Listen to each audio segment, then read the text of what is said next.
Hello, Archie Dunlop here with Talking Astrology with Archie on Wednesday, July the 10th, 2024. So we are in the middle of a NATO Summit. It started on Tuesday, so that's Tuesday the 9th, and I think it goes through until Thursday the 11th. And the summit is in Washington, D.C., so I thought it would be a good idea to look at this summit, to look at the charts of NATO. We're not quite sure which chart to use here because there is a chart sort of for April 1949 when you had the North Atlantic Treaty, and then you had another chart for late August 1949 when the treaty was ratified in the United States. Obviously, treaties have to be ratified if the United States is part of them. So you could argue that the ratification is what matters. And I think there is an argument to use the later chart. I know people get excited about April the 4th, 1949 as an anniversary, but I think the real date might be in August. And it's an important summit.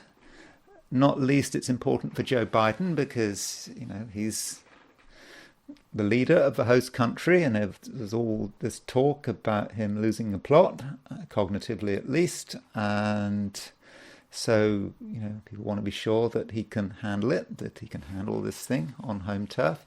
So I'll be looking at NATO, I'll be looking at Biden's charts, see what's going on at the moment, and looking at some other people. Of course, you've got the Secretary General of NATO, Jens Stoltenberg, plus his successor, who's going to be Mark Rutte, who takes over on October the 1st of this year. But first of all, let's look at the astrology and the I Ching for today, which is Wednesday, July the 10th, 2024.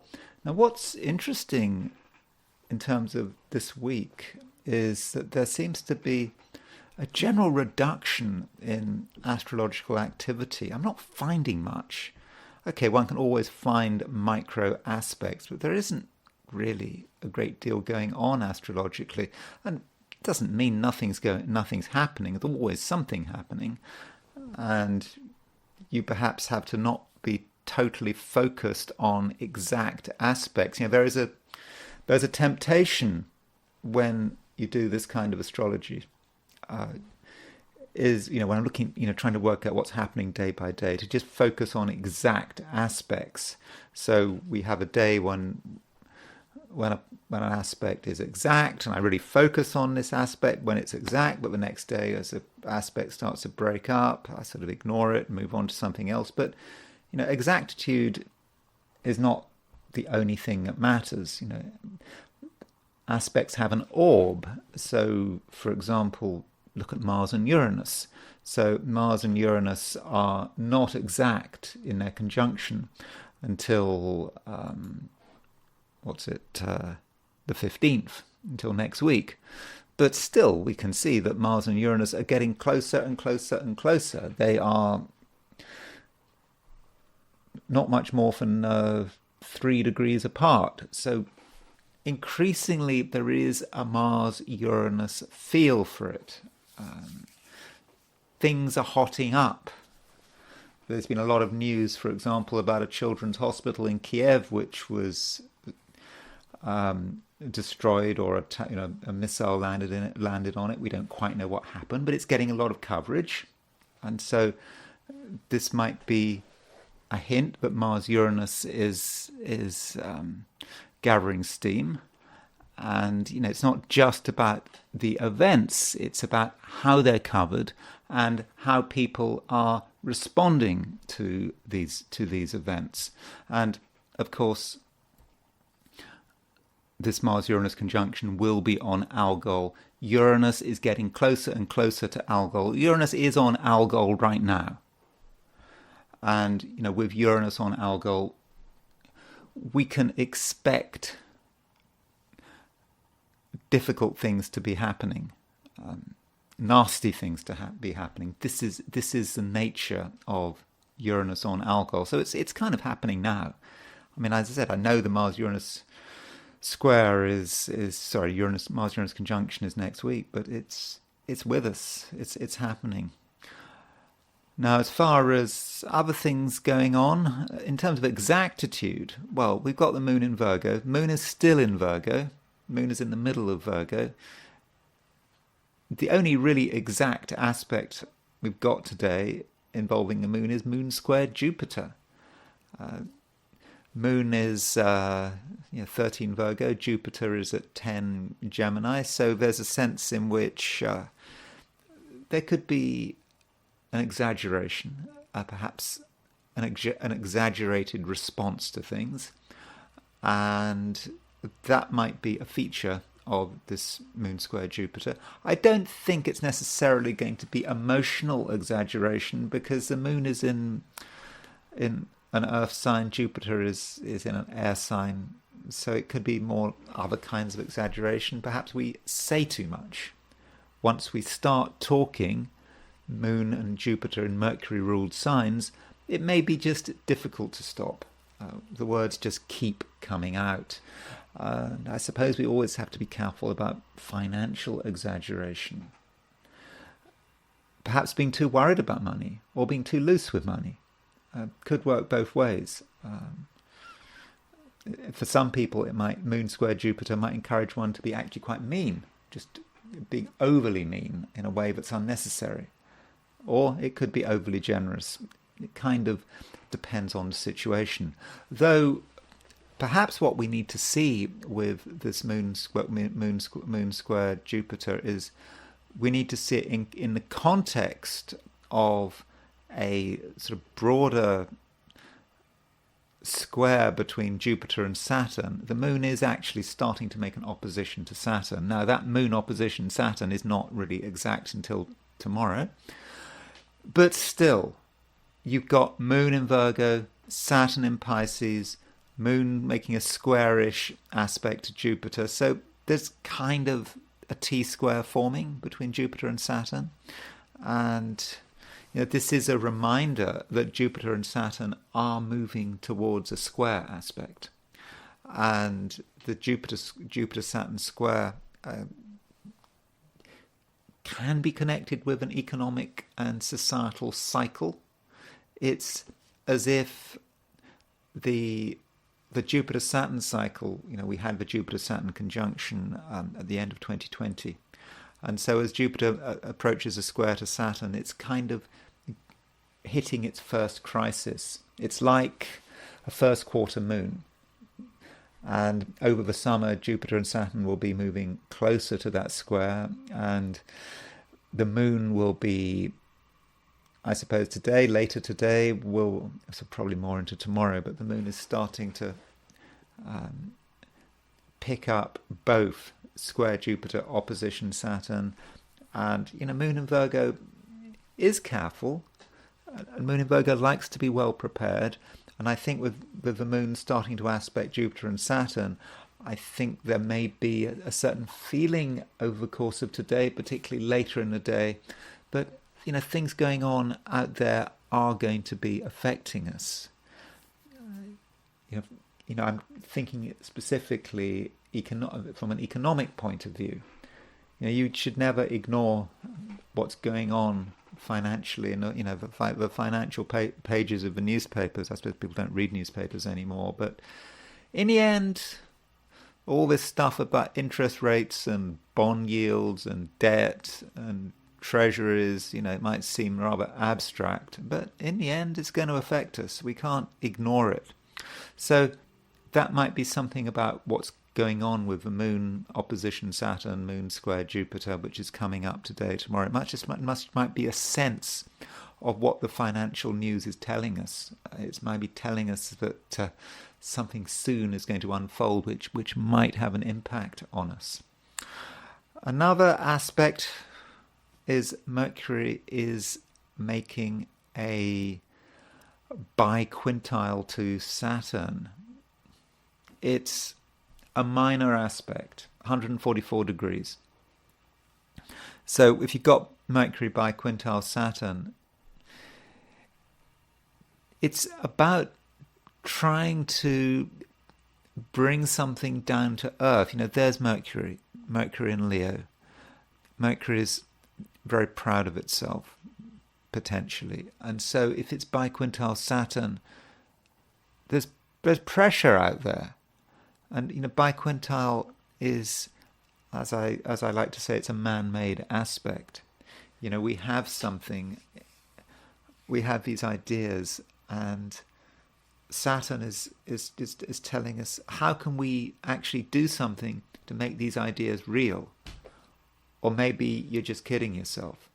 And so that might be the struggle for some of us, to take our ideas and work out whether they can actually happen.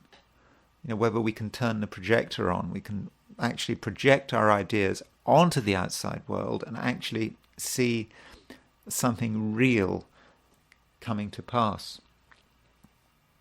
And really, those are the two main aspects, though, as I said at the beginning, probably the main aspect right now is just Mars conjunct Uranus. It's just happening. It's just getting closer and closer. And so that's just not something that, it's not something that can be ignored. And we just need to be very aware of it. And yeah, I know it's exact next week, July the 15th. It was pointed out to me, by the way, one of the commenters, Venus Kazemi. Venus Kazemi pointed out that, of course, I was talking about France yesterday, and something I perhaps missed, which I will talk about then, is that one of the charts for France is the storming of the Bastille, which was on July the 14th, 1789. So if you do a solar return for France based on the storming of the Bastille, then you will see an exact Mars-Uranus conjunction in that solar return. And that Mars-Uranus conjunction is, I'm fairly certain, is going to impact France. Fun. And they've got the Olympics coming up. So that is a country that we really do need to consider. And I'll be talking more about that nearer the time. Okay, so that's the geocentric picture. And by the way, I should say, if you are enjoying this video, I would be really grateful if you were to like it. And if you're not subscribed, I believe it's not very difficult to subscribe. I think there's a subscribe button. So I'd be really grateful if you were to subscribe, because it does make a big difference. Anyway, I would like to look at the heliocentric picture. So turning to the heliocentric picture, there we go. So that's putting the sun at the center of the solar system. So when we have the sun at the center of the solar system, just a reminder that the Earth is still square Mars. It's moving away from Earth square Mars. It's nearly it's 3 degrees apart, but with this Earth square Mars, I've often said that it can be quite aggressive. There's something to get annoyed about, but we now have to consider perhaps Earth square Mars with Mars conjunct Uranus. So obviously the Earth square Mars is a heliocentric aspect. The Mars conjunct Uranus is a geocentric aspect. But we kind of need to sort of put them together and just look at the overall picture about what actually is happening. And I think that that does increase the pressure. Also, look at Mercury. Mercury is a fast mover, very fast mover from a heliocentric viewpoint. And so Mercury is just over 2 degrees from a square to Pluto. So effectively, we actually have a Mercury-Pluto square today. And I think that Mercury-Pluto square, it could make us very focused on who's influencing who, how we're getting our message across, are we able to get our message across? And Mercury square Pluto can work in two ways. I mean, some people may respond to Mercury Pluto square by feeling they can't say anything because Mercury can hide things, can make people afraid. What happens if people respond in the wrong way or something like that. But other people, Mercury square Pluto, may see it as an opportunity to manipulate using words, using arguments. And as this is a heliocentric aspect, it tends to be more collective and personal, and this may just be the environment in which we live. People are trying to manipulate, people trying to get us to believe things. But overall, I wouldn't have said there's a huge amount going on from a heliocentric perspective. So I'm now going to turn to the geocentric perspective, and I'm going to look at what's going on for the 12 signs for today, which is Wednesday, July the 10th, 2024. And let me just switch to the 0 degrees Aries on the left. That's where we want it. So let me just quickly alter that chart. Sorry for the delay. There we go. Okay, so these are my forecasts for the 12 signs for today, which is Wednesday, July the 10th, 2024. Aries. It's possibly, Aries, quite a serious day. You do understand that there are things that just have to be done, and you can't really avoid it. But you do need a certain sense of proportion. There's some danger, Aries, that you might think that there's just loads of things to be done, and there is a lot of obligation on you, and you might find it overwhelming or perhaps rather annoying. And because you're irritated, you might not be able to help yourself from revealing your true feelings. So if you feel under pressure, you might let something slip. It just could be a bit of annoyance, a bit of aggravation, and that perhaps could cause needless aggravation. So if possible, Aries, do try to keep some of your feelings to yourself. But I'm not suggesting you repress your feelings. I mean, feelings should never be repressed. You should be quite open about the way you feel. But maybe you just have to be more tactful. So if you feel, for example, that you're not getting enough support, maybe there are actually ways of getting that support, and you just have to be reasonable. Also, Aries, there is this moon square Jupiter, and I think it's important that you don't overdo it. I think that there's some danger that you push yourself too hard, or you get yourself into a situation which isn't particularly healthy, and you might undermine yourself, or there might be a moment of uncharacteristic obsession where you feel you have to do something, and it has to be done with real rigor, and in the process you might hurt yourself. Perhaps you feel something really has to be cleaned out, and you put a lot of energy into it, and then you do yourself an injury, or you find yourself in an area that's full of dust and the air's bad, and you spend too long there, and you upset your equilibrium because you're breathing in garbage or whatever. So don't overdo it. It's not necessary to make sure that everything is perfect. This is not, in a way, not typical Aries behavior. So because it's not typical Aries behavior. When you feel there's something you need to do, you don't really want to do it, and you just think, I'm going to just do it. I'm just going to put everything I've got into it and grit your teeth, and you might feel you're getting it done quickly, but in the process, you might just do something that may be somewhat unwise. I should also point out, Aries, that Mars is now starting to get close to the conjunction to Uranus. Okay, it's not exact for nearly a week, but I think you're really starting to feel it. Something is getting you annoyed. You're getting a bit angry. And I suppose I've already suggested it might be quite an angry day, but it's building up. And it's just important that you don't take it too personally.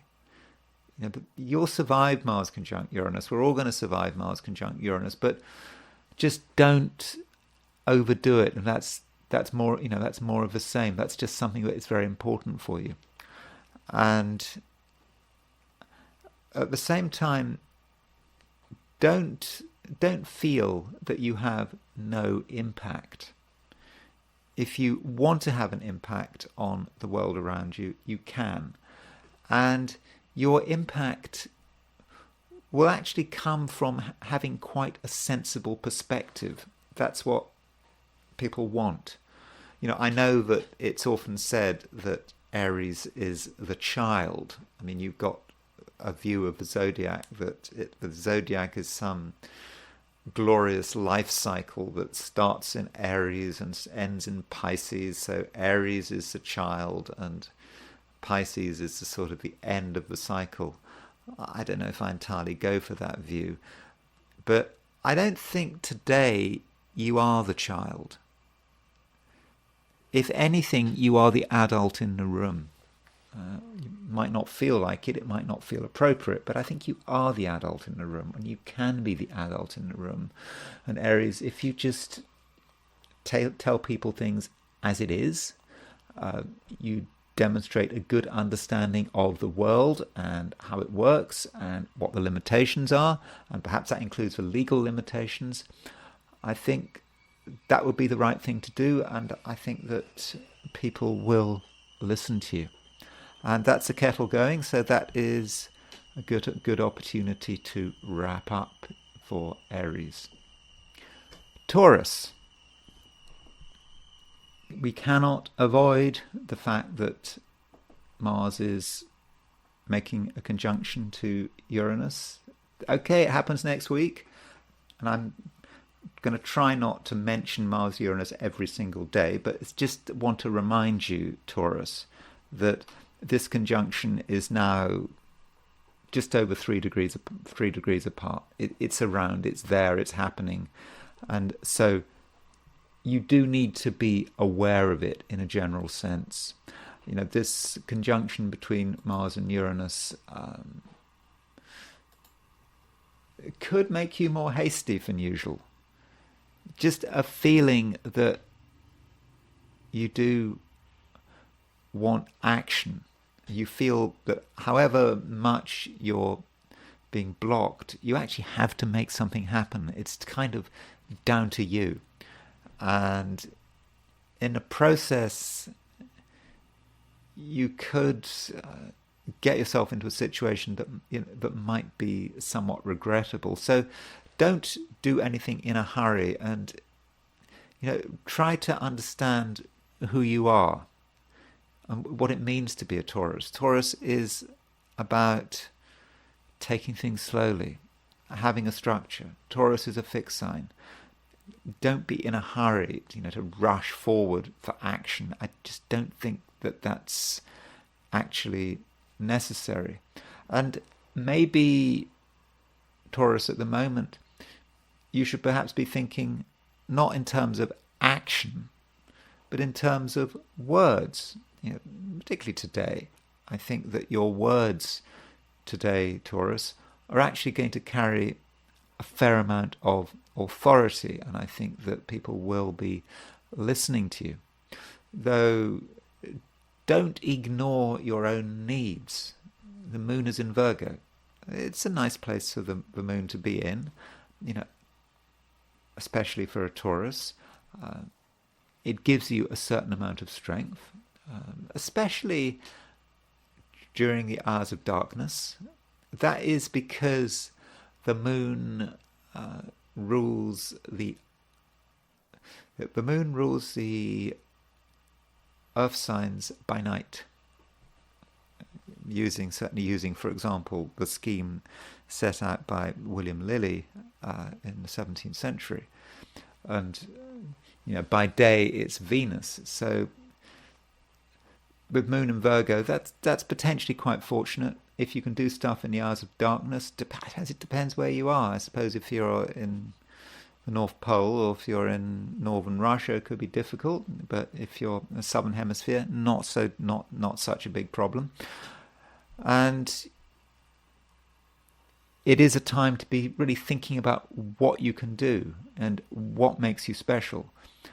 And you don't want to do anything that's uncharacteristic or is unnecessary or is panicked, because the moon does make a square to Jupiter, and that square to Jupiter might encourage you to overdo it. You feel that it's so important to do something for yourself, something that's special to you, that you have to use up resources that really don't have to be used up. I'm thinking particularly of money. You might feel that you have to spend money in order to really build up your position. There's no choice. You need to buy this thing. You need to buy that thing. I don't think it's actually necessary. You should just take the view that Jupiter is just encouraging you. If you're enthusiastic, you can make it happen. You don't need to buy props. You don't need props. That can always be a temptation, isn't it? When you're getting really obsessed about something, when you feel things are on a roll, and you want to make the most of it, you start buying props. Though, in fact, it's often the case, isn't it, that when you're really involved in something, and it's really important to you, and it's really working well, and your brain's working, and then you start to buy something connected with this new obsession or new interest of you. The moment you buy something, or at least the moment it comes through, the moment you actually get hold of it, it destroys the very thing you're trying to achieve. So spending money to support your creativity today might actually be a very bad idea. And if you're forced to spend money on it, in a way that might be a sign of weakness. It might actually show that you're coming to the end of a creative cycle. So if the creative cycle is genuine, then it shouldn't really cost you anything. So do bear that in mind. Gemini. Jupiter is continuing to move through your sign. Of course, Jupiter will be moving through your sign for a long time, until the early summer of next year. But Jupiter does change as it moves through Gemini, and you will notice that Jupiter, at least sort of noon today set for New York, Jupiter is at 10 degrees 16 minutes Gemini. So Jupiter is changing decan. So the decan is, when you divide each of the 30 degrees of the sign into 10. So you have the first decan of a sign, which is 10 degrees, and you have the second 10 degrees, and then you have the third 10 degrees. So with Jupiter changing decan, what that means is that Jupiter is moving out of a decan that is ruled by itself. Jupiter rules the first decan of Gemini, according to the scheme I am using. I'm sure there are different schemes for working this out. It's often called the face the face, the decan can be described as a face, and using Ptolemy's scheme, Jupiter's therefore losing a bit of strength. And so some of the optimism that many Geminis perhaps felt is perhaps starting to recede a little. Jupiter's moving out of a Jupiter-ruled decan, and it's moving into a Mars-ruled decan. And so it just may feel that if you want things to happen, you're going to have to push a bit harder. It may require a little bit more assertion. And this might actually have an impact also on other people, because Jupiter rules Sagittarius, and Sagittarius is obviously your opposite sign. And so with Jupiter changing decan, you may find, if you look carefully, that someone who you have been having quite a lot of contact with, maybe a partner, some other person who's really close to you, is losing strength. They're kind of not as strong as they were a few days ago. They're not as decisive as they were a few days ago. And that lack of decisiveness may actually be reflecting itself in annoyance. They might just be more angry than usual, and that might just be a growing sense of perhaps powerlessness. But I mean, Jupiter is still it's in a mixed position, because Jupiter doesn't work too well in Gemini because it's in its detriment. On the other hand, Jupiter may be losing face. Yes, maybe literally losing face, I don't know. But Jupiter still has dignity by this thing called a term, in terms of the Egyptian terms. Jupiter is still relatively strong there, certainly up until 12 degrees Gemini. But just bear in mind that someone close to you may not be as strongly placed as they used to be. Now, as far as the broad structure of a day is concerned, I think that many Geminis are probably not going to be in the mood for doing a great deal. You perhaps feel that you just don't have the power, and you might also be concerned that if you were to be out and about, that you would have to be confronted by obligation being placed upon you by outside forces, whether it's your family, or it could be employers, it could be, I don't know, other people you meet in your social life. And you're a bit afraid of that obligation. You don't want to be involved. And so, Gemini, what you might feel is that you want to just avoid the situation. You don't want to be somewhere where you could be told what to do. And so you might be a little bit furtive today. Trying to escape from anyone's attention, because you can't be accused of being disobedient if you're not in a position to be told what to do. So the key thing is just to make yourself scarce, and that would be typical Gemini evasiveness. But I'm not saying that's a bad thing. It may be exactly the right approach. Though, Gemini, I mean, don't be lazy. There's no excuse for laziness. There are things you can do. Remember, I'm a Gemini. I'm talking to myself, and I'm talking to you as well. But Mercury is making a biquintile to Saturn. So, with Mercury making a biquintile to Saturn, if you think about it, Gemini, you do have some great ideas. I've got some great ideas. No, I mean, I think they're great ideas. I'm not saying they are great ideas, but I believe they're great ideas.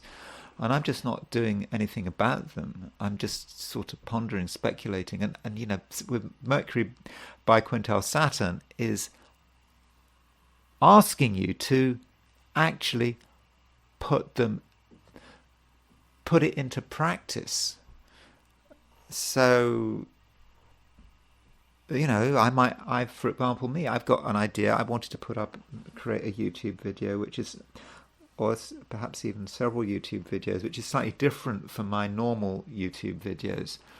And it requires a little bit of thought and a little bit of effort. And I've been speculating about this for weeks, months maybe, but I haven't got it together. So what is that? What is it that you are trying to get together? Mercury biquintile Saturn. Saturn is about discipline. It's about sorting it out. The biquintile is a somewhat man-made aspect. So you take this thing that you're speculating on, and today see what you can do to actually make it happen. Okay, you may not get results today, but you can at least start the process. And, you know, just a little bit every day. Keep working on it. Today's the beginning. So just see what you can come up with in maybe a week or two's time.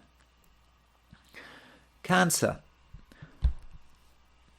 Moon is in solid Virgo, right in the middle of Virgo. So it doesn't really matter what your sign is. It's all about Moon in Virgo. And this means, Cancer, that you're going to be, I suppose, mindful to be gently communicative. You can say things, you can make observations.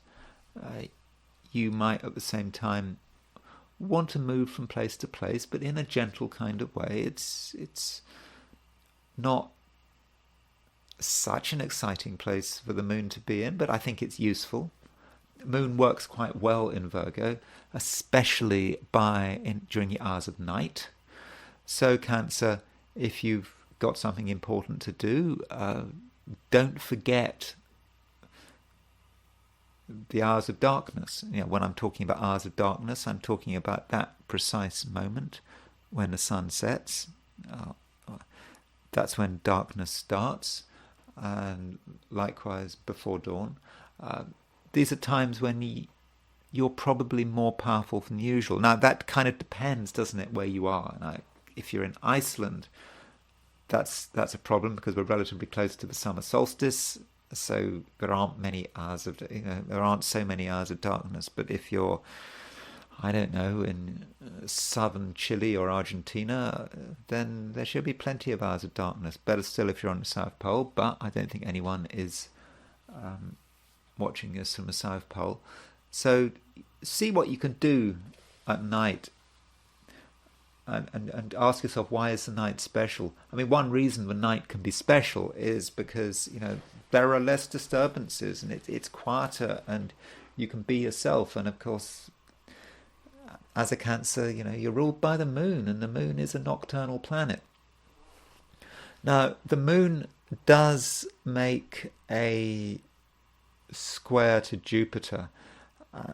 And indeed, it probably makes an opposition to Saturn, particularly late in the day, especially if you're in the Americas. I think if you're in Australia or New Zealand, I don't think you have to worry too much about the moon opposition Saturn. There's still, moon is in Virgo, Saturn is in Pisces, so they are in opposite signs. So I think that all of us at some level are going to feel that moon opposition Saturn. But perhaps the moon-Jupiter square is a little more pressing. And with that moon square Jupiter, you may feel a little bit pressured that you need to do something, but it doesn't feel right.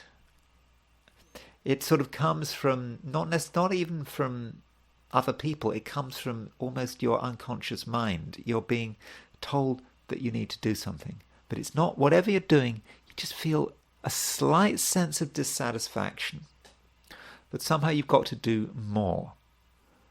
And there might even be a little tinge of guilt. Somehow it's not good enough what you're doing. You've got to go further. And ask yourself, where is this feeling coming from? It may just be your imagination.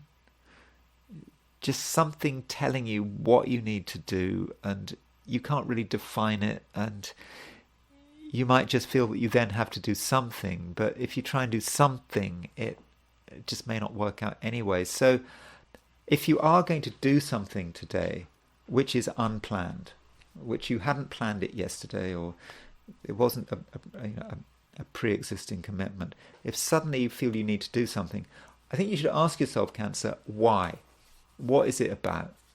And if you can't define it, if you can't be very clear about what it is about, you can't really work out what the underlying motivations are, maybe you should just ignore the impulse and just not get yourself into a situation where you just spend a lot of energy ending up doing absolutely nothing in particular, and it all becomes a waste of time. So probably, Cancer, I say, well, if you've got a plan, stick to it and don't break your pattern. And I would have said that in most cases, impulsiveness is an emotion that should probably be disregarded. So yeah, keep it simple. Leo, I should say something about fixed stars. I don't spend a lot of time talking about fixed stars, but the sun is your ruler, and I was just looking at what was going on with fixed stars, and I just noticed that if I do a search for fixed stars, that right now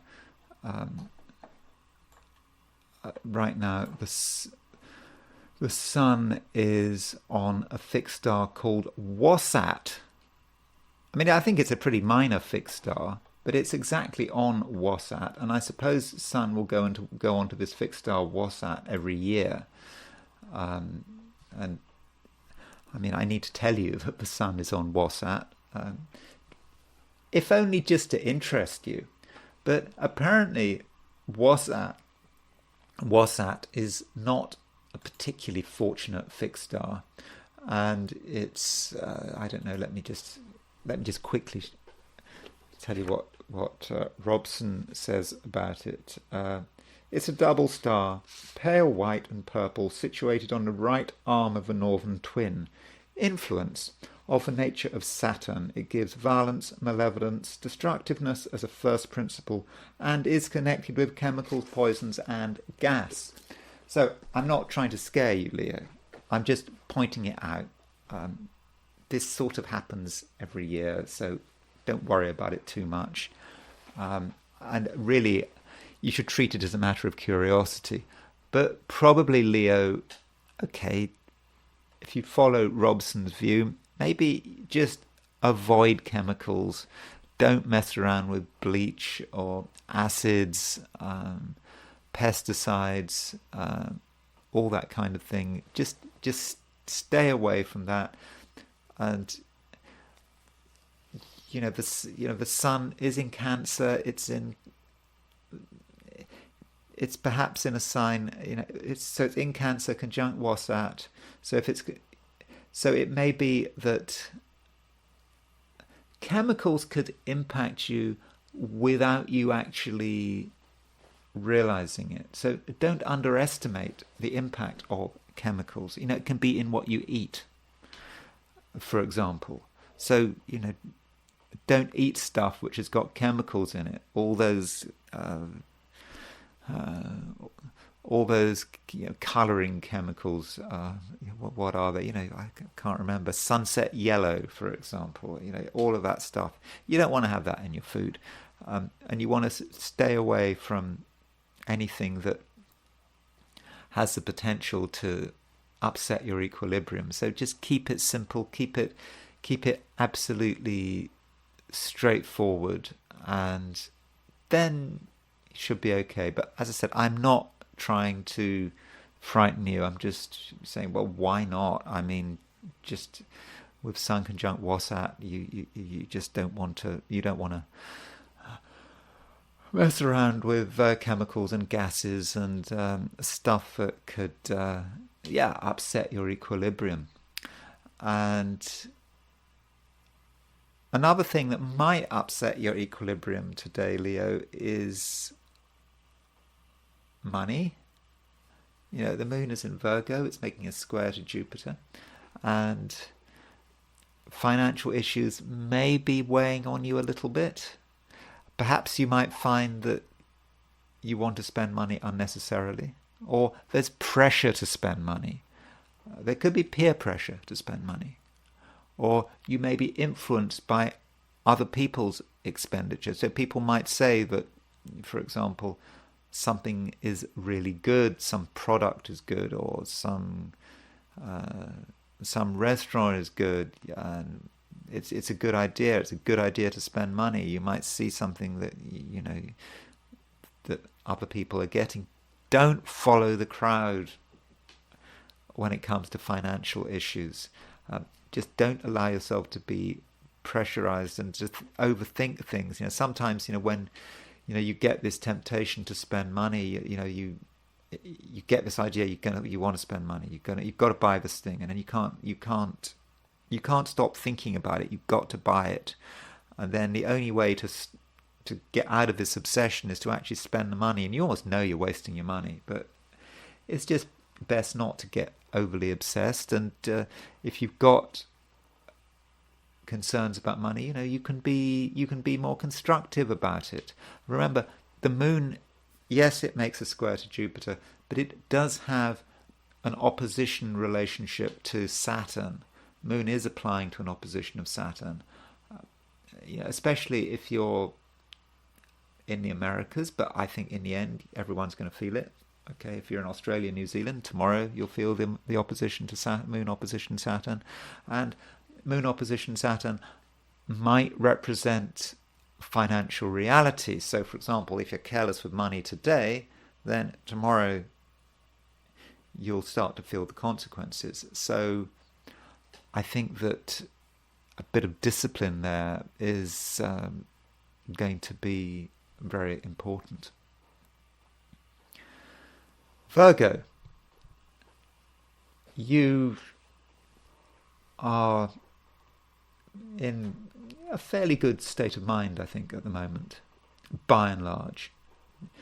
You feel, Virgo, that you have a sense of purpose, and there are things you want to do, and you're fairly sure you know how to do them. You've done your research, and so if you feel something needs to be done and there's a demand, whether it comes from yourself or from other people, then I think that you're going to be successful. So perhaps of all the signs, Virgo is going to be the most successful today, because you're going to have a vision. But don't assume that things are going to work quite as well as they did a few days ago. Now, you may find yourself returning to something that you were working on perhaps a few days ago. Might be relating to career, perhaps. And you may find in the first instance a certain sense of disappointment. You'd expected things to work in a particular way, and then you actually find that other people are not what they were a few days ago. They're not as strong. They're not as focused. They're not in a terrible position, but they just don't quite have that spark. So if you are engaging with other people, particularly on some kind of joint project, don't have expectations. People are just not able to achieve what they were able to do just a couple of days ago. So that might mean you have to do more of the work. So just don't get disappointed or annoyed if you might feel you're being let down, but just don't worry about it. You have what it takes. I'm fairly confident about that. And at the same time, Virgo, you do not have to be satisfied with the usual crowd. It is a day, Virgo, when you can be interacting with new people. People might just turn up from nowhere, and you can engage with them, and it can be a very successful encounter. And surprise is going to be important. You must be ready for a surprise. There's no problem in being surprised. So if someone just turns up from nowhere, it might feel like an inconvenience to begin with, but actually it might be an opportunity. I should also point out that Mercury is making a biquintile to Saturn. So biquintile, 2/5 of the circle. So if you cut the circle into 5 equal slices, the biquintile represents 2 slices, 144 degrees. And so with Mercury biquintile Saturn, I think that does actually give you the capacity for hard work. So, you have something that you feel you want to do, that you can do. And with Mercury biquintile Saturn, you actually have the opportunity to actually do it. Yeah, it is hard work, but not unreasonable hard work.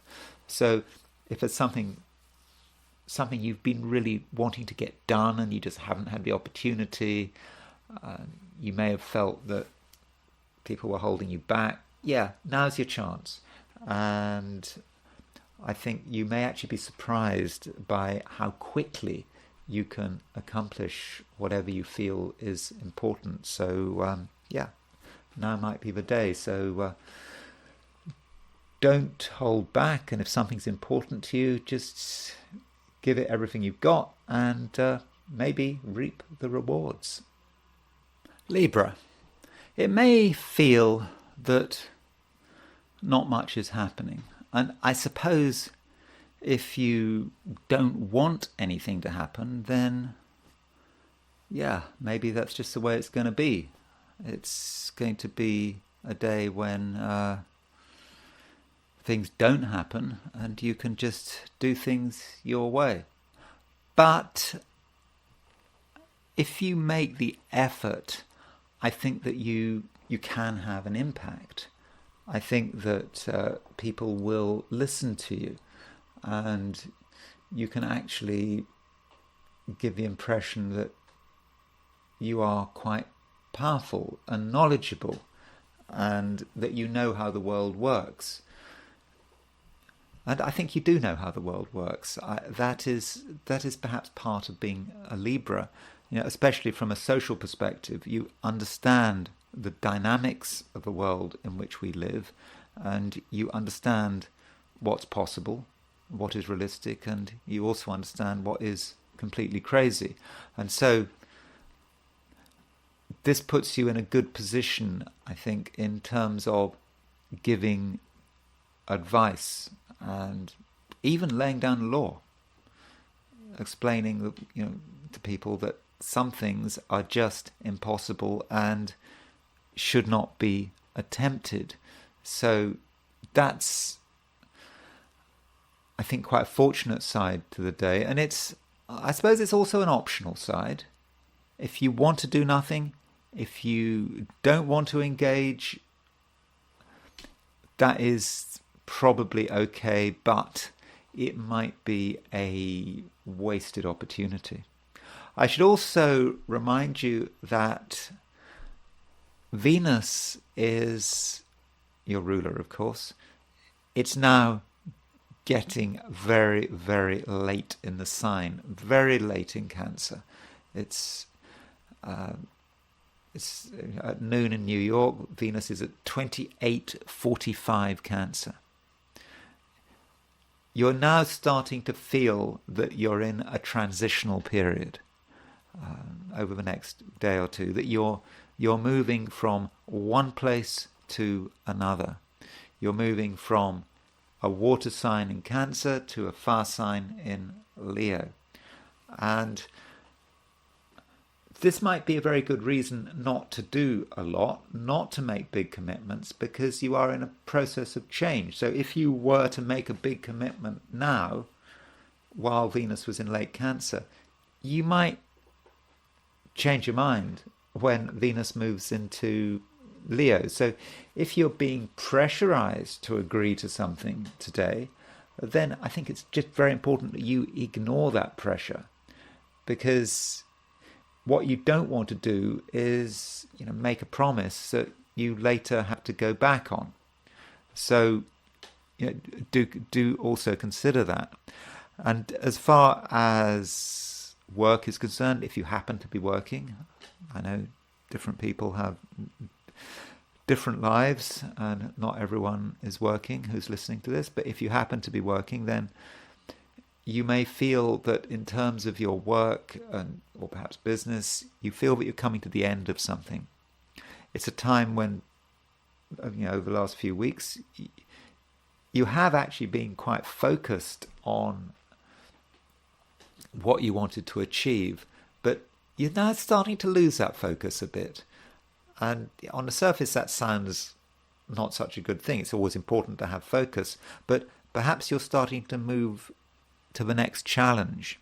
That challenge might be to move beyond sheer ambition and instead to just consider why, what it's about, what actually your hopes are for the future, and to start to align yourself to something bigger and more substantive. But I'll talk about that in a few days' time when Venus actually makes that transition from Cancer into Leo. But while Venus is in Cancer, this does put you in a position of authority, or rather you're still in a position of authority. And for some Librans, it may actually be a final opportunity to get people to understand your view of the world. And when I say view of the world, I don't mean that in a philosophical sense. I mean that more in terms of how things should be done, what is the correct way to behave. Again, especially in a career and business setting, but it could be in other settings, about how one behaves in society. But you have clear ideas, and right now people are prepared to listen. There may be a little bit of criticism, but you're right, Libra, and I think that's really what counts. Scorpio. Scorpio, that you know what you're talking about. Absolutely no doubt about that. You're very confident that you've got it all sorted out. And I think you're probably right, especially on sort of day-to-day issues. For example, what is appropriate, what is legal, how best to deal with hierarchies, how best to deal with bureaucracies and organizations. You know what is right. You know how best to behave. And I think, Scorpio, you have quite a profound understanding of the way organizations and governments function. And this is something perhaps you can pass on, you can explain to people, and hopefully they can benefit from your wisdom. But at the same time, if you're having to deal with organizations or authority figures, companies, indeed governments, then you're just going to know what you're dealing with, and you'll know what you can get away with, and you will understand the limitations of the situation. So in a way, this puts you in a strong position, and it perhaps allows you to make yourself stronger. And so if there's anything bureaucratic or administrative that you want to work out, then now might be the time to do it. And you shouldn't be afraid of asserting your authority, because Scorpio, I think that you're going to be able to assert your authority really very effectively. And at the same time, you're probably going to be helped by a biquintile between Mercury and Saturn.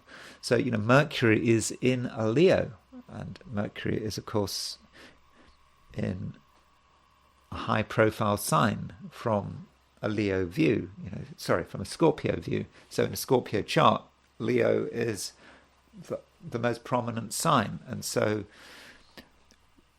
with Mercury in Leo at the moment, you're in a position where you are able to really express yourself, be an authority, communicate as an authority. And with Mercury biquintile Saturn, you can push that image even further. I mean, it's quite a brief aspect with Mercury biquintile Saturn. It doesn't last very long, but today it is operational. And so if you feel that you don't have enough control, or that you should be having more control, or that people should be listening to you more, then I think you're going to know what to do. You'll know how to put on the pressure. Now, this is verbal pressure. It's perhaps even intellectual pressure that you're able to apply. And your strength of mind and your general will to get things done, and also your will to be appreciated and recognized, will be sufficiently strong, Scorpio, that you really can get other people's attention. So I think that is something to be welcomed. As far as relationships are concerned, some of the people close to you do appear to be increasingly uncertain. They're not that sure of themselves. Not so long ago they seemed to know what was going on. They seemed to be relatively confident, but now they're asking questions. Okay, they may not be asking questions. They may be keeping their questions to themselves. But you need to consider the possibility that questions are forming and they're not as decisive as they used to be. And I think this is something you actually need to recognize and appreciate. So when dealing with people, particularly if these people are important to you, try to be a little relaxed. Give people space. Don't try to push anyone into making a decision. You could if you want, sure. If you want someone to make a decision, you can just force that decision. But it won't be a decision that will last. Or at least it's not a decision that's going to be comfortable. Because very soon that person may have to go back on their decision. So give people a space. Give people space today. That really matters. And if these people are important to you, people you spend all your time with, maybe you share the same living space with them, it's especially important that you give them space. And then, in a couple of days' time, things will be clearer, and that might be a time when you can be more assertive, when you can perhaps push for a decision or a commitment, but not right now. Sagittarius, you continue to be in quite a strong position, I would have said. You are someone who will be taken notice of, and if there's something you want to say, then now is certainly the time to say it, and you're able to bring to bear the full power of your personality. And I think that in most cases, that should be enough to get what you want.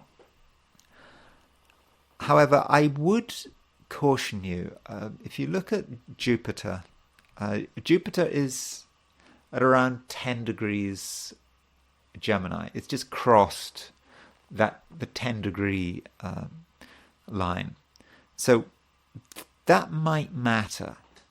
So you've had Jupiter moving through Gemini since when? Since late May. And actually Jupiter's in quite a strong position. I know it's in Gemini, which is a sign of its detriment, but recently it's had two minor dignities. It's been in its own face, and it's been in its own term. So terms are kind of sections of the zodiac, and there are different ways of looking at terms. But if we look at the Egyptian terms, which I think is a general consensus in astrology seems to be growing, that one should use the Egyptian rather than the Ptolemaic or Chaldean terms. But if we use the Egyptian terms, Jupiter is in its own terms, and yeah, it used to be in its own face. Now, Jupiter is still in its own terms, that's true, that's not a problem. But what is happening is that Jupiter is moving out of its own face. So the first 10 degrees of Gemini have a special connection with Jupiter. Jupiter rules those first 10 degrees as a minor dignity. Then as soon as it crosses the 10-degree mark, it moves into the face of Mars. I know this is very much a box model of astrology, but there is a place for a box model. So what's happened is that Jupiter has lost strength. And you perhaps need to be aware of that. So I'm not trying to undermine you here.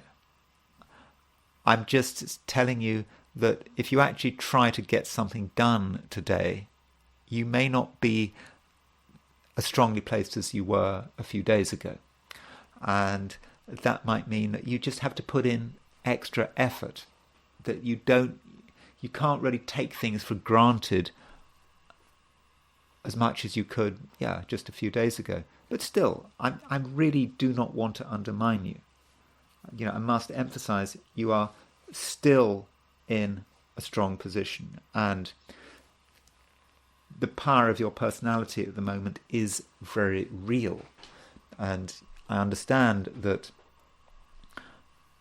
that Sagittarius is not a particularly emotional sign, all things being equal. But at the moment, I do think that you can bring to bear the power of your emotion, or the power of your emotions, and you really can get things done. Though, if you do have specific goals today, then you do have to go about things in the right way. So if you want to achieve these goals, you will have to take into account outside pressure and perhaps what other people want. And maybe recently you've been able to just steamroller things through, but not anymore. I think this is connected with Jupiter changing face, moving from the face of its own face in the first decan of Gemini, and moving into the second decan, into the middle part of Gemini. It's just that you don't quite have the strength you used to have. So you're going to have to put in more effort in terms of getting people to understand what you're doing, getting people on your side. It will take more effort.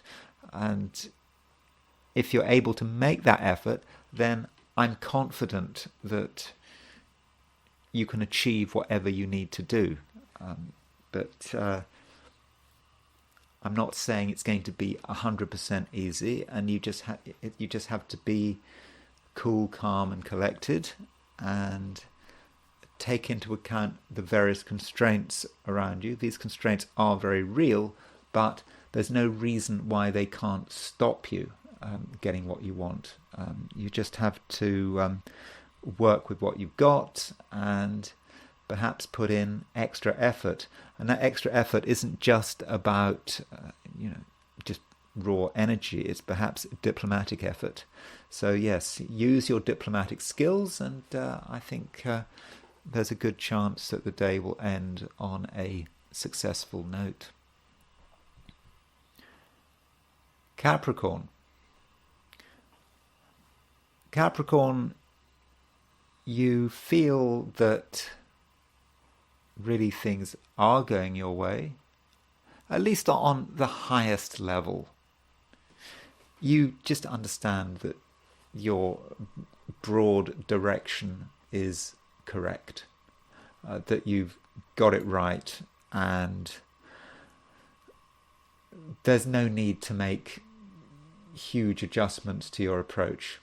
It's all okay, and you've got the information you need, and you've got the knowledge, and I think you've got the power. Though, don't think that everything is 100% sorted out. There just seem to be a couple of things that aren't quite in order. There just may be a few details that you become aware of over the course of the day. Maybe you've forgotten about them. I mean, Capricorns do sometimes forget. So that is one possibility. You've forgotten about these details. It's also possible that these details just suddenly crop up. Something small has changed, and you realize that if it's not sorted out now, it's just going to slow you down, could even grind you to a halt. So look around you at the beginning of the day, work out what isn't perfect, and then make the necessary adjustments. I don't think that it's going to be that difficult to sort out. Though, Capricorn, it might be a good idea to be fairly independent-minded, and that's because the moon is making an opposition aspect to Saturn. Now, this opposition aspect to Saturn is not going to be exact until late in the day. It might not even be exact until tomorrow, but it is real, and it just may be, Capricorn, that you and another person just don't see eye to eye, and that agreement is going to be difficult to find, and you may even get a warning. So you may be in a situation, Capricorn, where you feel as if you're going to have to work with someone or have to deal with someone. You know them a bit. You know what kind of person they are. You know you know what their limitations are, and you kind of know it's not going to work. But you just perhaps carry on because it's easiest and because it's easier. But perhaps you should anticipate the problem. If you can see a disagreement coming up on the horizon, maybe a disagreement coming up, say, tomorrow, and it may just be about sheer incompatibility, like you and someone else having a totally different view of the world. If you see the situation coming up, maybe you should take evasive action. Maybe just accept that this is just not going to work out. If you've understood someone's behavior in the past and you've understood who someone is, well, why should they change? Why should it be different next time? It probably won't be different next time. So, what do they say? Forewarned is forearmed. Isn't that right? Yeah, something like that. So there is a warning there, and I think that it's a situation where you probably can take timely action. Also, Capricorn, I said at the beginning of this piece that you knew what was going on. You're in a good position. You're confident in terms of your knowledge and your experience. And that's true. But you don't want to be complacent, and you don't ever want to think that you understand everything. And today there is a biquintile between Mercury and Saturn. So Saturn is your ruler and Mercury is biquintile Saturn. And so there's a bit of a challenge there. Now, biquintile is not a bad aspect. It can actually be quite a useful aspect. And that Mercury is challenging you. It's kind of saying, yeah, you know a lot, but there's actually another thing to consider. It would be nice to just forget this other thing, but you know that it's important. And so the challenge here with this Mercury biquintile Saturn is to just take a new piece of information, that this information may not have come from the outside world. It might have come from your own feelings, from your own unconscious. Something has popped out, and you can see it and you can understand it, and it's there. And you have to take this new piece of information and you need to incorporate it. And it's possibly not something you want to do. It may require a bit of work, but if you do incorporate this extra piece of information, you will be so much stronger. Aquarius, you still feel that there is a lot to think about, a lot to work through. And possibly, Aquarius, you may be of the opinion that you don't really need anyone else's help.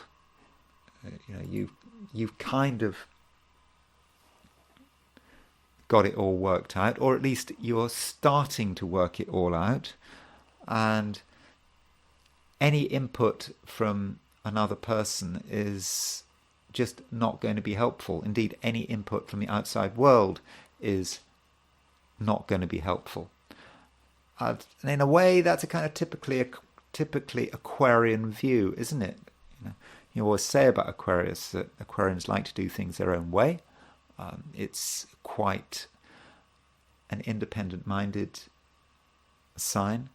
And of course, it's opposition Leo. You always think about Aquarius being detached and Leo being proud, but there's a sort of reflex connection between Aquarius and Leo, and so Aquarians can find themselves having that pride, that reflex action, that reflex response from their opposite sign of Leo, and that pride can be there. I can do it my way. I don't need to consider what's going on in the outside world, because my way is the best way. But is that really very helpful? Probably not.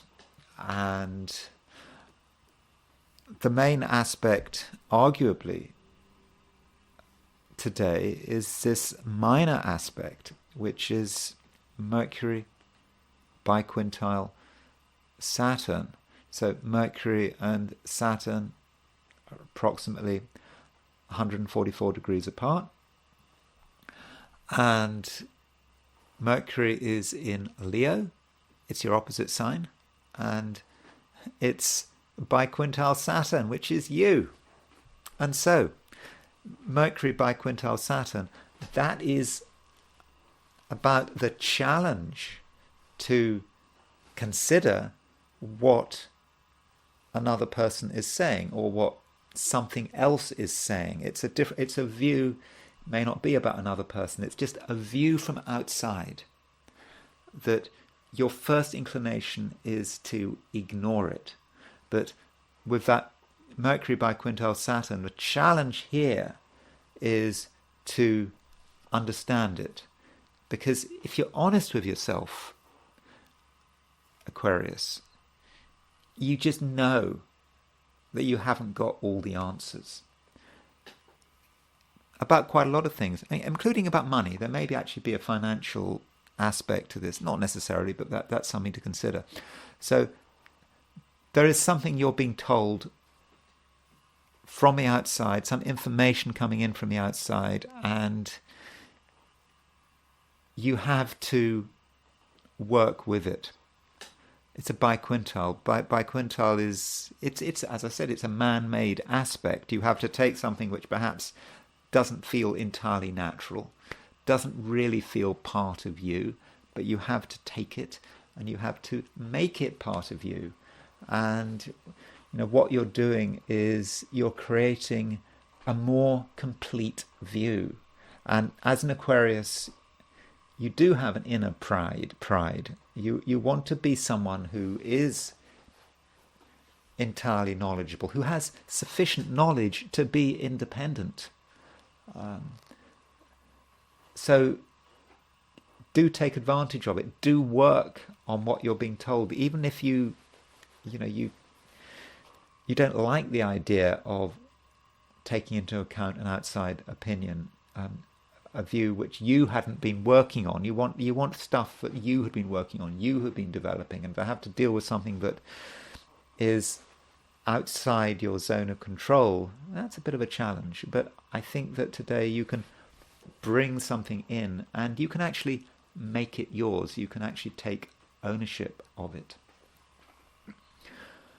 Pisces, you are, I think, relatively well placed today.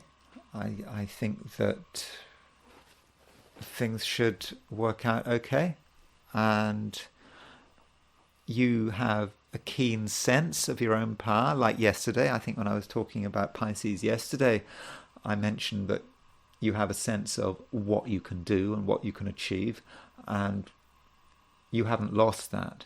So I think that you can go through the day with a relatively high level of confidence. But that doesn't mean that you've got all the answers. The moon is moving through Virgo, and Virgo is your opposite sign. Virgo is often connected with other people, with the outside world. And because the moon is making a square to Jupiter, there could be a little bit of a challenge there. Jupiter represents you, and you perhaps feel you've got most of the answers, even perhaps all the answers. But I'm not necessarily convinced that that is the case. And you do have to take into account, I think, outside opinions and different ways of working, different ways of functioning. And it's just not something you want to do, but I think it might be in your best interests. Another thing to bear in mind, Pisces, is that Jupiter, which is your ruler, it has changed decans. It's moved out of the first 10 degrees of Gemini, and it's moved into the middle 10 degrees of Gemini. So really, Jupiter is now in central Gemini rather than early Gemini. And that may be quite a subtle change, but it's probably a change you should be aware of, because the first 10 degrees of Gemini are ruled by Jupiter using... There's this minor dignity in astrology called face, and so using the faces of Ptolemy, that first 10 degrees is ruled by Jupiter. And so as the moon moves out of that first 10 degrees, your power goes down a notch. It's not a big deal, but it just goes down a notch. So you haven't got quite as much power as you used to have, perhaps as you had a few days ago. So it's important, Pisces, not to overestimate yourself. Perhaps something that was easy last week is not going to be quite so easy, say, this week. And with that moon square Jupiter, when you have to sort of interact with disturbances, annoyances, pressure from the outside world, you may be reminded of this. And so the important point is just to be aware of this, and perhaps to do extra research, to ask more questions, and also to put in more energy. What took you an hour last week may take you an hour and 10 minutes this week. What you could do on your own last week may need a little bit of help this week. So, it's not a big deal. It's not anything that you need to seriously worry about. It's just something that I think you should be aware of. And it just doesn't take away from the fact, Pisces, that you do have a strong sense of who you are and where you're going. And I think that you can really impress upon people what your priorities are, and I think that they will take notice of you. And those are my forecasts for the 12 signs. And I'm now going to turn to the I Ching. So I asked the question, what is Wednesday going to be like for those watching the I Ching section of this video? And the first hexagram I got was number 8, holding together. And this hexagram obviously is about other people, and it is about being with other people.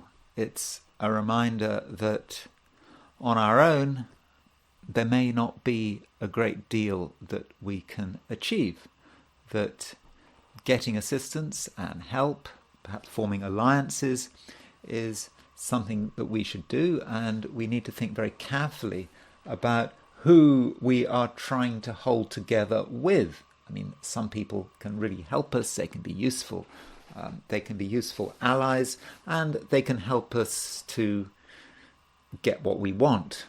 But we shouldn't just be thinking about ourselves, we should be thinking about the community.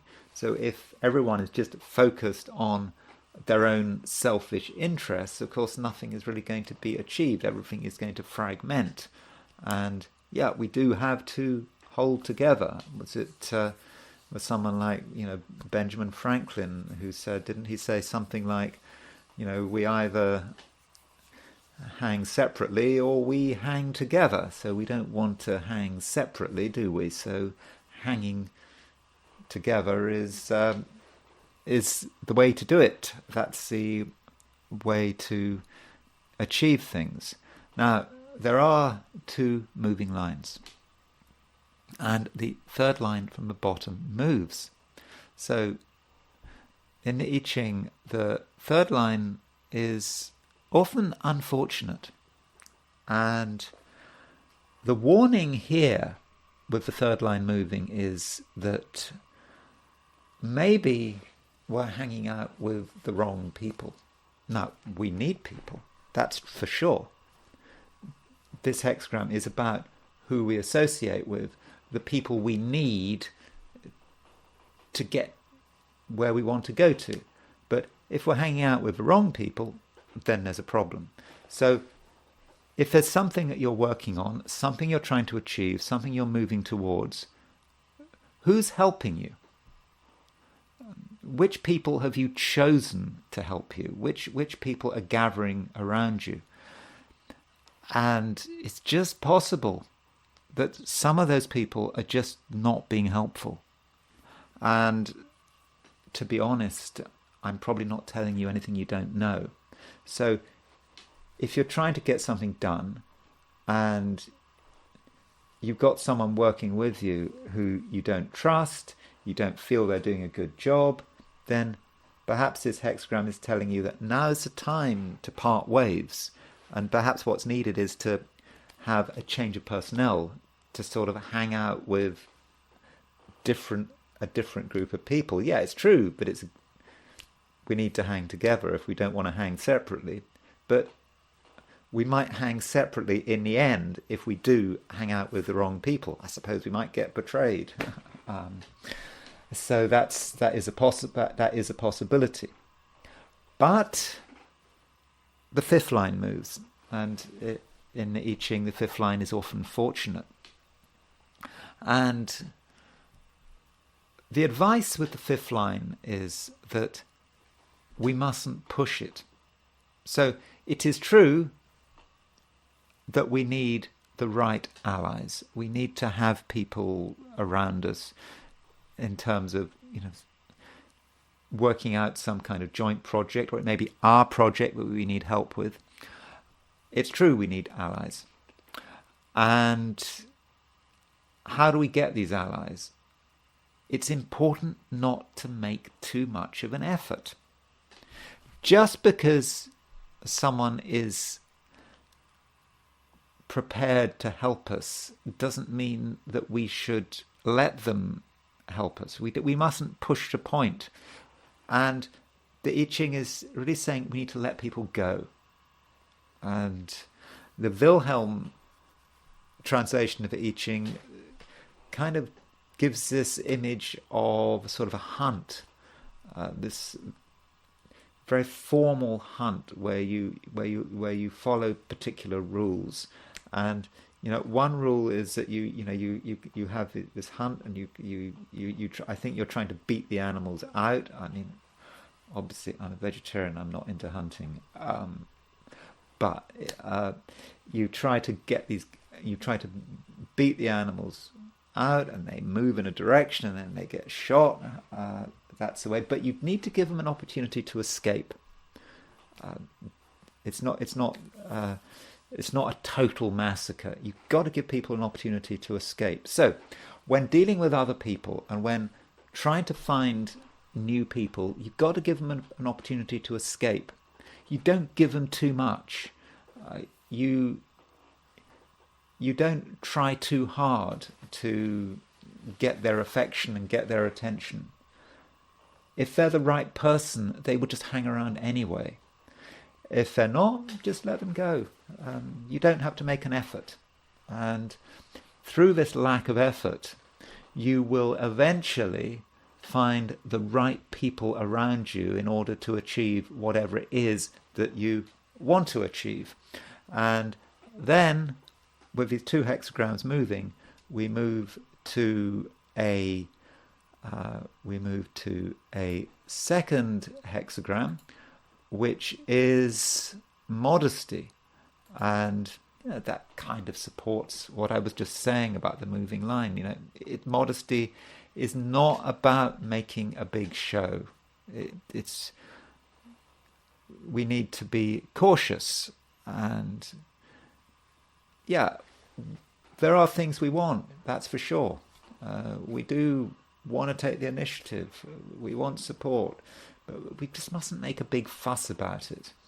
And if we're modest and we are true to ourselves, then we will collect around us the right friends, the right associates, the right support, and with that we'll be able to hold together with the right group of people, and we will be able to move forward confident that eventually we will do and achieve whatever we need to do, that everything will turn out fine. And now I want to consider NATO. And so the NATO Summit has started in Washington, D.C. I don't really know how important an event it really is, but it is happening. One has to consider what's going on in the news. And so I don't really know what time the NATO Summit is starting. I found a schedule for the NATO Summit, and it said the media centre opened at 9 o'clock. But as far as I can see, the first event where anyone was talking was, I think, the Secretary of General of NATO was talking about something like Women's Peace and Security Round Table. Okay, well, let's take that. Don't get too caught on the exact time. It may not matter. These conferences, they sort of build up, don't they? And I don't know if there's a formal opening ceremony. If there is, maybe there is. Maybe it's something I've missed.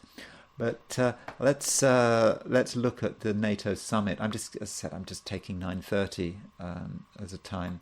So NATO summit. There it is, 9:30. That's a 9th. Okay. This video is kind of for Wednesday, so this is perhaps for yesterday, but that kind of depends. It may be for today. If you're looking at this on a Tuesday, it would be today. It's because I'm recording this on July the 9th, so this started, at 9:30. Well, the first talk, which I think is the first talk, the first big item on the program, the Women's Peace and Security Round Table, was at 9:30. So this is a chart that I've got, but don't get too tied to the house cusps. Still, if that is a start date, if that is a start time for this NATO summit, it's not great, is it? Well, I mean, it's a bit scary because we see that Mars-Uranus conjunction on the midheaven. If it's at 9:30, it's there. Even if it was at 9 o'clock when the media centre opened, we're going to have Taurus on the midheaven. If it really is 9:30, then we've got Algol on the midheaven, and we have got this Mars-Uranus conjunction on the midheaven, which, that is scary. This is not really about women's peace and security, is it? I mean, it's about war. It's about aggravation. What can be done to escalate the situation in Ukraine? So that is one way of looking at it. Then there's the moon. The moon is conjunct Regulus. Now, that's nice that the moon is conjunct Regulus. It's the royal star. Assuming it really starts at 9:30, then you've got the moon on Regulus rising, which is certainly good. That's kind of good. Though you could argue that the moon is void of course. It's made its last aspect before leaving the sign.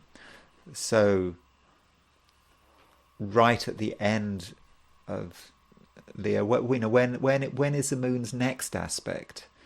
Okay, well, you could say there's no real next aspect because you have to wait for the moon to move into Virgo. And so what's the next aspect of moon going into Virgo? Well, it makes a quincunx with Pluto, and after that, not much. And I mean, it's some time before the square with Jupiter. So there could be a certain void of course feel about this NATO summit, even though there is Mars-Uranus conjunction on the midheaven. It just may be that for all the hype and excitement and whatever, nothing happens. It's just not a particularly big deal. So that is something we need to consider. Now, for some people, it might be a big deal. So, for one person who it's important for is Joe Biden. I've heard it said that this is a very important test for Joe Biden because, obviously there has been all these questions about his cognitive ability, and this is his first meeting with foreign leaders. Can he hold the thing together? I'm sure that Biden is going to be very, very carefully managed over the course of these 3 days, Tuesday, Wednesday, Thursday. So let's just quickly look at what's happening to Joe Biden with this NATO summit. So inner wheel, we've got Joe Biden's chart. Outer wheel, we've got the beginning of the NATO summit. And so some things cannot, of course, be avoided. This is a time when Joe Biden has Saturn pretty close to his IC. I mean, it's not particular to the NATO summit. So this Saturn on his IC has been really having a heavy toll on him, as we already know. Likewise, Uranus at 2605 is starting to move to an opposition of his to an opposition of his Sun. It's happening.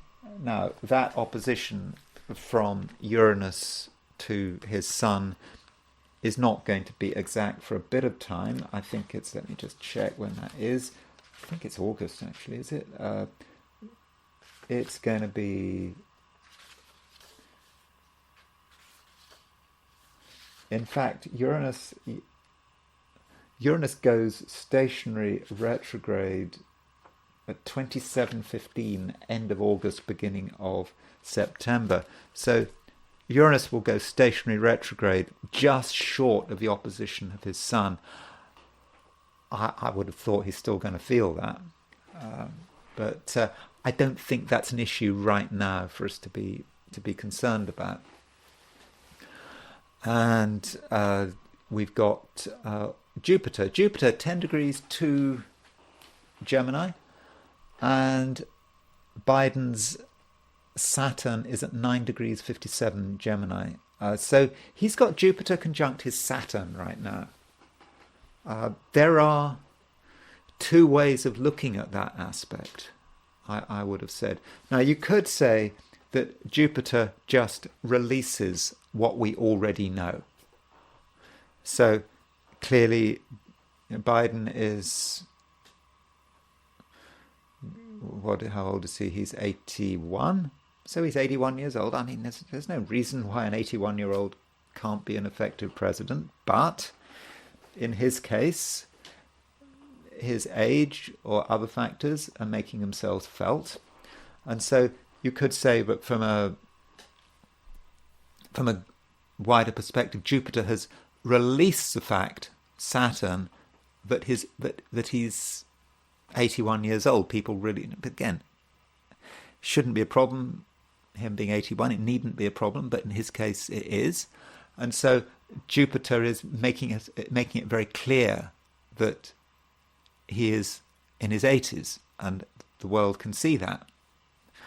And his particular cognitive issues are coming to the surface. So that could be a negative. On the other hand, Jupiter may be able to steady the ship a little. And perhaps that's Jupiter on the Saturn could be quite useful. And so it's absolutely possible that it's not a disaster, this summit, for him, for Joe Biden. Also look at Venus. Venus is at 24 Cancer, and it's trine his Sun. And it's actually Venus is because Biden has a Jupiter trine Sun in his chart. Biden has a strong Jupiter. You can't take that away from him. Jupiter is exalted in Cancer.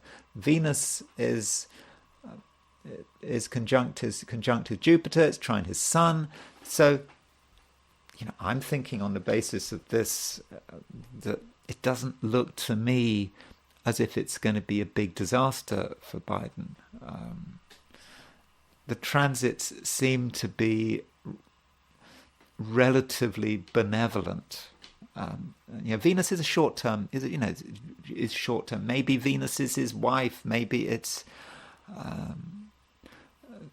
sort of a feminine influence, perhaps. But somehow, maybe the whole thing will hold over the course of this summit. So that's a summit from Biden's perspective, and we do have other things to consider, and we should remember that this is a NATO summit. And then there is the question of, what chart do we take for NATO? I'm inclined to take the chart of ratification. I mean, I know that there's an April the 4th, 1949 chart, but the ratification is when really NATO came into being.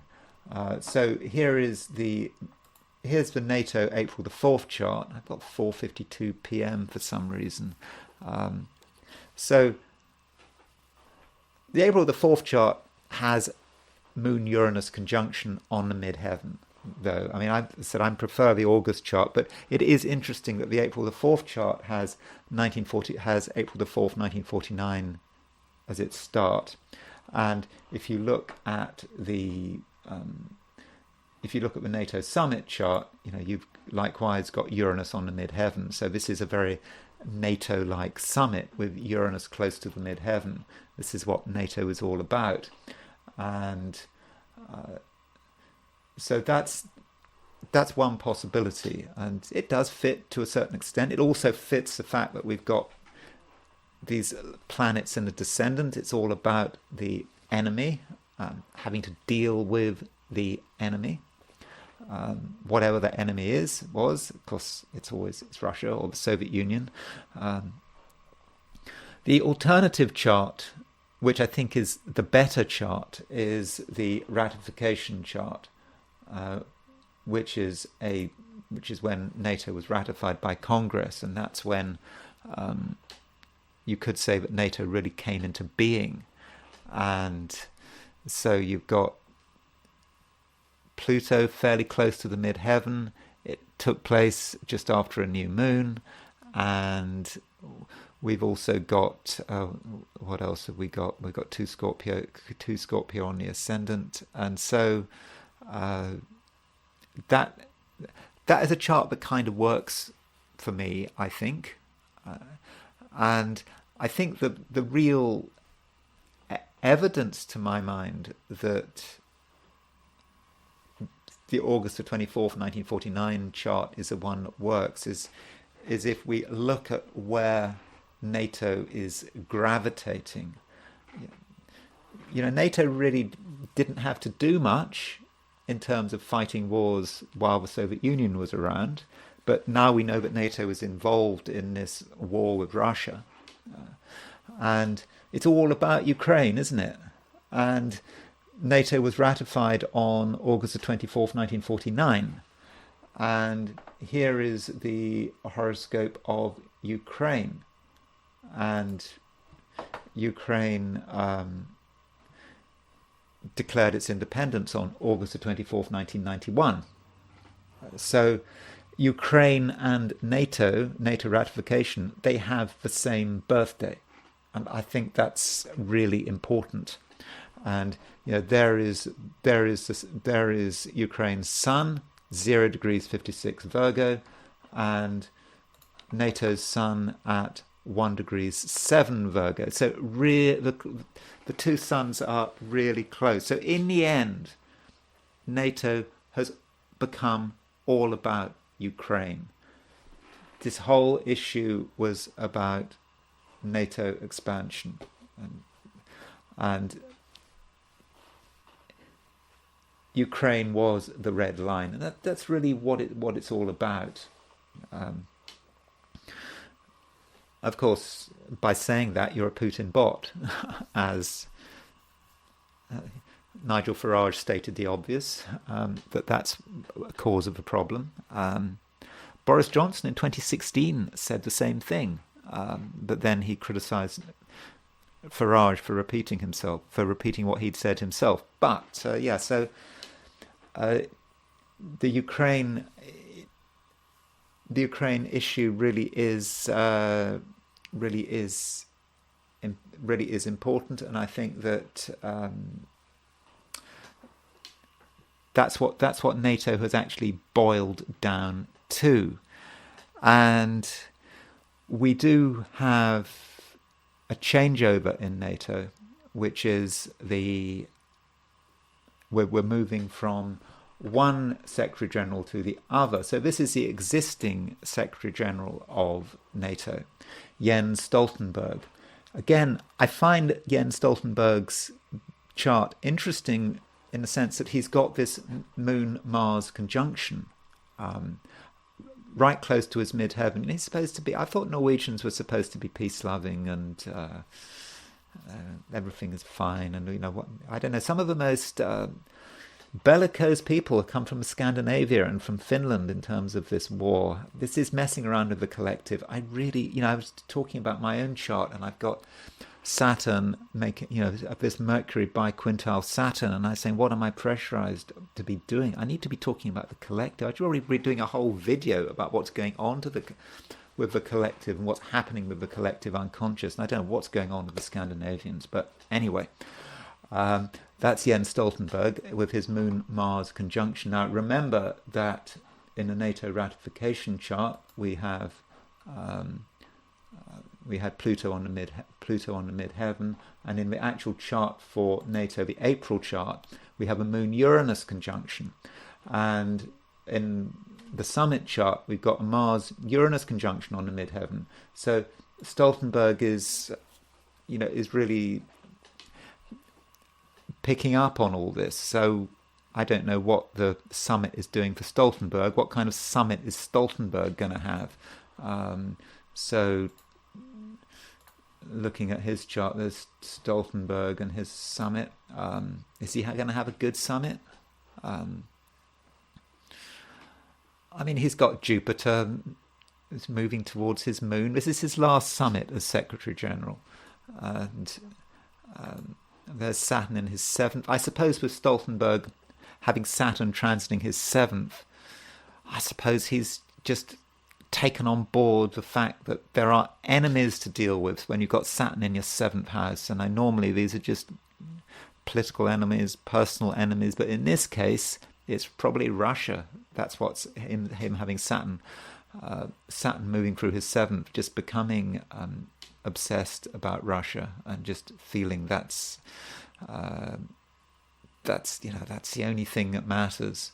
And he's got Chiron conjunct his Venus at the moment. I don't really know how that's working out for him.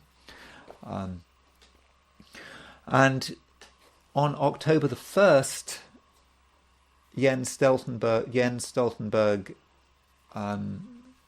gives up his position, as I understand it, and Mark Rutte becomes Secretary General. So this is Stoltenberg chart, and with Rutte's appointment on the descendant. So there's Saturn. There's Saturn. Is going to be right on his descendant as he gives up the job, and I don't know whether he's going to be relieved about that with Saturn on a descendant. One wonders what's going to be happening in late September. Saturn getting closer and closer to his descendant.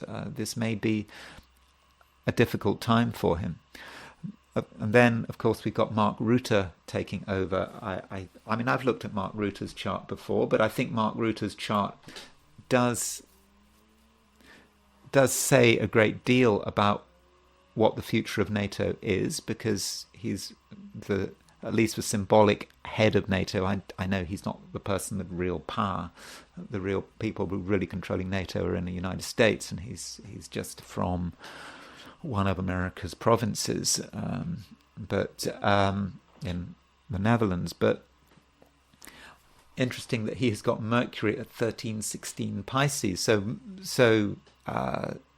NATO, Saturn is going to be going retrograde, stationary retrograde, I think on November the 15th, pretty close to his Mercury. And so Mercury, that is going to be about reality.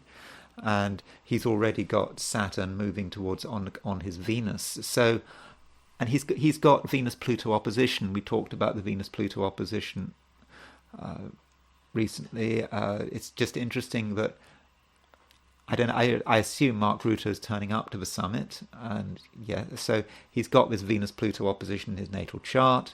There is a Venus-Pluto opposition, I think, right at the end of the summit, so he very much chimes with this. So Saturn is certainly going to be picking up on his Venus and his Pluto. But again, we will be talking a lot more about Mark Rutte and NATO. Now, another thing to consider, when we ask ourselves, which chart do we take for NATO? If we look at the NATO ratification chart and we compare it with, so that's the wrong chart. So I just wanted to look at the NATO ratification chart with its solar arc directions for its solar arc directions for when Russia attacked Ukraine. So this is a NATO ratification chart set for February the 24th, 2022, when Russia went into Ukraine, and just be interesting to see, what was actually going on at the time from a solar arc. Remember, we're moving every planet, 1 degree for every year, and there is. So if it was 1949, so this was when, I don't know, 50, 73 years or so after its ratification. So at the time of the attack in 2022, solar arc directed Jupiter is square NATO's Uranus. So that really brought things out into the open. That was a clear picture of NATO's Uranus having to suddenly manifest, and that's quite exact. But also, NATO ratification happened on a Moon-Saturn conjunction, and the Moon was at 7 Virgo, 752 Virgo. Saturn was at 828 Virgo. So by solar arc direction, that Moon-Saturn, 73 degrees afterwards, the Moon-Saturn conjunction had directed to around 19 Scorpio. And that 19 Scorpio was hitting NATO's Venus. And NATO's Uranus. So NATO's ratification has a Venus-Uranus square. So Moon-Saturn conjunction is hitting NATO's Venus by semi-square, and it's also hitting NATO's Uranus by sesquiquadrate. And I think that's further evidence, I think, that the ratification chart for NATO is the one that we should be going for. And I want to finish with two charts. The first chart I want to quickly look at is a chart of Russia and how it connects with NATO. And so the horoscope for Russia that I would take is the one for December 25th, 1991. I think this was when the new Russian flag was raised in 1991. So I think this is a horoscope that works pretty well for Russia. So it's a Virgo country. It's interesting that the NATO ratification chart has its sun at 0 or 1 degree Virgo. So you can see how NATO occurs to Russia. So there's NATO's sun very close to Russia's moon. And of course, Russia's moon is conjunct Ukraine's sun. So you could say that is a certain sense of yearning, that at some level Russia wants to be reunited with Ukraine. It regards Ukraine as lost lands, or at least some of Ukraine as lost lands.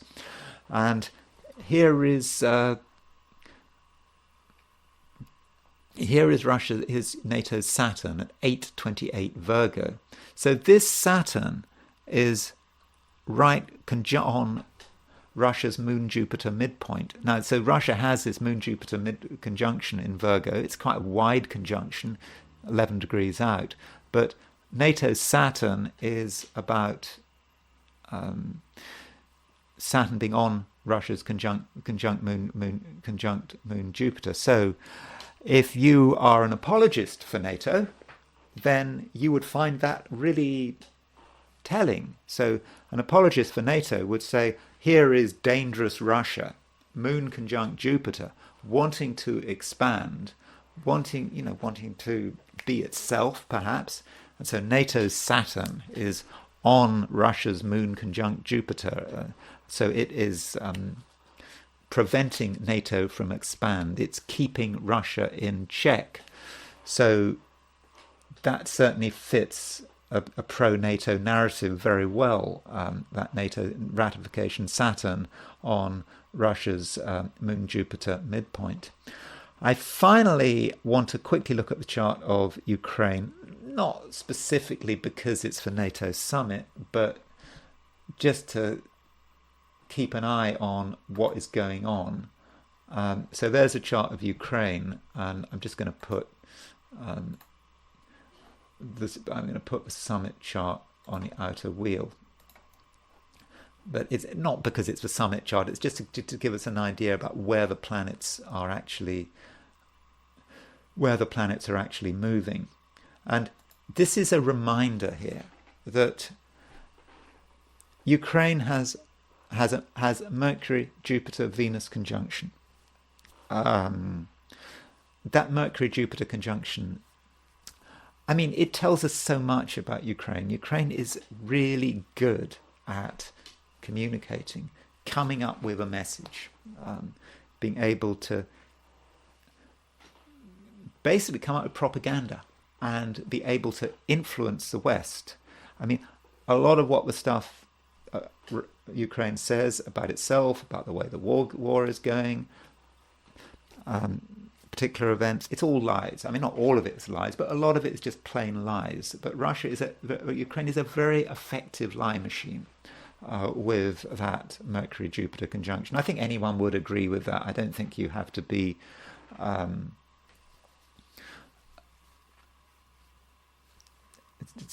Ukraine skeptic to think that Ukraine is a lie machine. You know, sometimes you have to lie. I mean, that's, I suppose, what fighting wars is all about.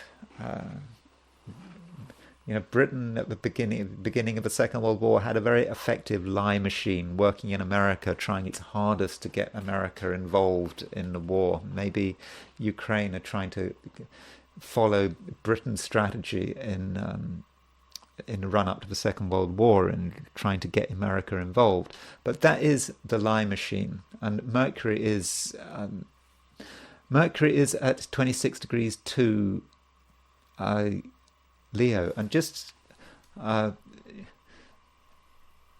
reminder, Uranus is now at 26.5 Taurus. So right now, Ukraine has Uranus exactly square its Mercury and sort of square its Jupiter. So I would have said that the lie machine, the propaganda machine in Ukraine is now going into overdrive. That is actually quite possible, doing whatever it can to push the message, to get more weapons, to get more support, try to draw other countries into the war. So it's really at maximum pace. But we shouldn't forget that next week there's Mars-Uranus conjunction, and that Mars-Uranus conjunction on Algol is going to be square Ukraine's Mercury. It's not just about the lie machine, it's about Ukraine in general, because the thing about Ukraine is that Ukraine has Mercury aspecting the Sun-Moon midpoint. I think so. If we look at Ukraine's chart, the midpoint.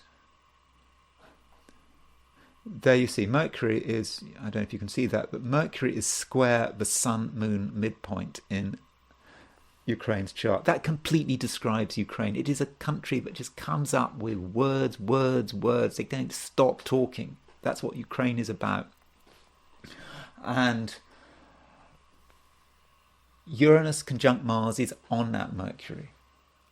And so that Uranus conjunct Mars conjunct Algol is completely hitting Mercury. It's completely hitting the life force of Mercury. And I'm just wondering how that Mars-Uranus conjunction on Algol is going to impact what it's not just what is happening in Ukraine, but the way that Ukraine communicates about itself. So I think that is really going to be interesting, and I will be talking about it more next week in the run-up to the Mars-Uranus conjunction. So that was a bit of a distraction talking about Ukraine's chart, but I just thought I wanted to talk about NATO and NATO-related issues.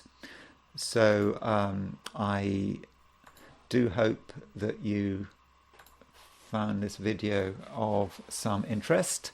If you did enjoy this video, I'd be very grateful if you were to like it, and I would be super grateful if you were to subscribe if you're not already subscribed. And if you want to buy me a coffee, there is a link in the description. So thanks very much for listening, and I will talk to you again tomorrow.